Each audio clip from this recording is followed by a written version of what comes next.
ನಮಸ್ಕಾರ ಎಲ್ಲರಿಗೂ ಕಾಸ್ಮಾಸ್ಟರ್ ಸೈನ್ಸ್ಗೆ ಸ್ವಾಗತ.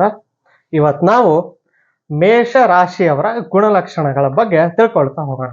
ಮೇಷ ರಾಶಿ ಅಥವಾ ಮೇಷ ಲಗ್ನ ಯಾರಿಗಾರು ಇದು ಅಪ್ಲೈ ಆಗುತ್ತೆ. ಮೊದಲನೇದಾಗಿ ಮೇಷ ರಾಶಿಯವರ ಒಂದು ದೊಡ್ಡ ಪ್ಲಸ್ ಪಾಯಿಂಟ್ ಅಂದ್ರೆ ಅವ್ರಿಗಿರುವ ಮುನ್ನುಗ್ಗುವ ಗುಣ ಹಾಗೂ ಸೆಲ್ಫ್ ಕಾನ್ಫಿಡೆನ್ಸ್. ಇದನ್ನ ಅವ್ರಿಗೆ ದೇವ್ರು ಕೊಟ್ಟು ವರ ಅಂತಾನೂ ಹೇಳ್ಬೋದು, ಅವರು ಧರಿಸ್ಬೋದಾದಂತ ಒಂದು ಆಭರಣ ಅಂತಾನೂ ಹೇಳ್ಬೋದು. ಅವ್ರಿಗೆ ಯೂಶಲಿ ಯಾವುದಕ್ಕೂ ಹೆದರಿಕೆ ಅನ್ನೋದಿರಲ್ಲ, ಯಾವುದೇ ಕೆಲಸನಾರು ಮುನ್ನುಗ್ಗಿ ಮಾಡ್ತಾರೆ. ಅಂಥ ಒಂದು ಧೈರ್ಯ ಆತ್ಮಸ್ಥೈರ್ಯ ಎರಡೂ ಇರುತ್ತೆ. ಸೆಕೆಂಡ್ ಪಾಯಿಂಟ್ ಬಂದು ಇವರು ತುಂಬಾ ಪ್ರಭಾವಿ ಆಗುವುದಕ್ಕೆ ಹಂಬಲವನ್ನ ಇಟ್ಕೊಂಡಿರ್ತಾರೆ. ಇವ್ರು ಪ್ರಭಾವಿ ಕೂಡ ಆಗ್ತಾರೆ. ಅದು ಯಾವ ಮಟ್ಟದಲ್ಲಿ ಪ್ರಭಾವಿ ಆಗ್ತಾರೆ ಅನ್ನೋದಕ್ಕೆ ನಾವು ಬೇರೆ ಗ್ರಹಗಳನ್ನ ನೋಡ್ಬೇಕಾಗತ್ತೆ. ಅದಕ್ಕೆ ಜಾತಕದ ಬೇರೆ ಗುರು ಶನಿ ಸೂರ್ಯ ಎಲ್ಲವನ್ನು ನಾವು ನೋಡ್ಬೇಕಾಗತ್ತೆ. ಇವರು ಯಾವುದೇ ಕೆಲಸ ಕೊಟ್ಟಿರುವೆ ಅದನ್ನ ಸಾಧಿಸ್ಕೊಂಡು ಬಂದೇ ಬರ್ತಾರೆ. ಅದು ಇವರ ಗುಣ ಹಾಗೂ ಇವರ ಶಕ್ತಿ. ಇವರು ದೈಹಿಕವಾಗಿಯೂ ಸದೃಢವಾಗಿರಕ್ಕೆ ಯಾವಾಗಲೂ ಪ್ರಯತ್ನ ಮಾಡ್ತಿರ್ತಾರೆ. ಎಕ್ಸರ್ಸೈಸ್ ಆಗಿರ್ಲಿ ಅಥವಾ ಇವರು ತಗೊಳ್ಳೋ ಫುಡ್ ಆಗಿರ್ಲಿ. ಇನ್ನ ಒಂದು ಇವ್ರ ಮಾನಸಿಕ ಸ್ಥೈರ್ಯ ಅನ್ನೋದು ಬರ್ತೇ ಬಂದಿರುತ್ತೆ.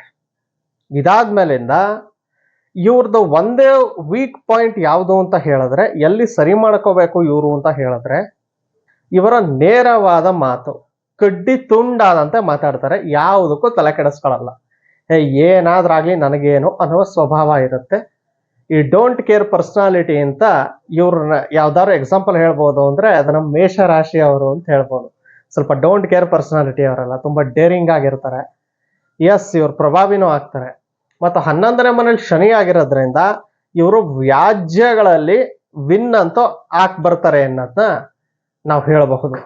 ಹಾಗೆ ಇವ್ರಿಗೆ ಸ್ವಲ್ಪ ದುಡ್ಡು ಕಾಸಲ್ಲಿ ಅನುಕೂಲ ಆಗಬೇಕು, ಸ್ವಲ್ಪ ಮನಿ ಫ್ಲೋ ಜಾಸ್ತಿ ಆಗಬೇಕು ಅಂದ್ರೆ ಶುಕ್ರನ ಆರಾಧನೆ ಪ್ರತಿ ಶುಕ್ರವಾರದಂದು ಲಕ್ಷ್ಮೀ ದೇವಸ್ಥಾನಕ್ಕೆ ಭೇಟಿ ನೀಡೋದು, ಆಮೇಲೆ ಲಕ್ಷ್ಮಿಯನ್ನ ಆರಾಧನೆ ಮಾಡೋದ್ರಿಂದ ಇವರ ಹಣಕಾಸಿನಲ್ಲಿ ವೃದ್ಧಿ ಚೆನ್ನಾಗಾಗತ್ತೆ. ಆಮೇಲೆ 11ನೇ ಮನೇಲಿ ಶನಿ ಇರೋದ್ರಿಂದ ಕಾರ್ಯಸ್ಥಾನದಲ್ಲೂ ಇವರು ಯಶಸ್ವಿ ಆಗ್ತಾರೆ. ಹಾಗೆ ವ್ಯಾಜ್ಯಗಳಲ್ಲೂ ಕೂಡ ಭಿನ್ನ ಆಗ್ತಾರೆ. ಬಟ್ ಇವ್ರಿಗೂ ಇನ್ನ ಒಂದು ನೆಗೆಟಿವ್ ಪಾಯಿಂಟ್ ಏನು ಅಂದ್ರೆ ಎಲ್ಲಾನು ಮೈ ಮೇಲೆ ಹಾಕೊಳ್ತಾರೆ. ಇವ್ರು ಅದನ್ನ ಸ್ವಲ್ಪ ಬಿಡಬೇಕು. ಸೊ ಇವ್ರು ಅದನ್ನ ಬಿಟ್ಟು ಆ ಥರದ ನಿರ್ಧಾರಗಳನ್ನ ಮಾಡದೆ, ಕೋಪದ ಕೈಗೆ ಬುದ್ಧಿ ಕೊಡದೆ, ಇವ್ರೇನ ಸ್ಟ್ರಾಟಜಿಕಲಿ 3ನೇ ಮನೆ ಬುಧ ಇದೆ. ಸೊ ಸ್ಟ್ರಾಟಜಿಕಲಿ ಡಿಸಿಷನ್ಸ್ ಅಂಡ್ ಮಾತನ್ನ ಇವ್ರು ಸರಿ ಮಾಡ್ಕೊಂಡಿದ್ದೆ ಆದ್ರೆ ಇವರು ಬೆಳೆಯೋದನ್ನ ಯಾರು ತಡೆಯಕ್ಕಾಗಲ್ಲ. ದೊಡ್ಡ ವ್ಯಕ್ತಿಯಾಗಿ ಮುಂದೆ ಬರ್ತಾರೆ. ಇದೇ ರೀತಿ ಹೆಚ್ಚಿನ ಮಾಹಿತಿಗಾಗಿ ಕಾಸ್ಮಾಸ್ಟ್ರೋ ಸೈನ್ಸ್ ನ ಫಾಲೋ ಮಾಡಿ. ಹಾಗೆ ನಿಮ್ ಸ್ನೇಹಿತರು ಯಾರು ಇರ್ತಾರೆ ಮೇಷರಾಶಿಯವರು, ಅವ್ರಿಗೂ ಕೂಡ ಈ ವಿಡಿಯೋ ಶೇರ್ ಮಾಡೋದನ್ನ ಮರಿಬೇಡಿ. ನಮಸ್ಕಾರ.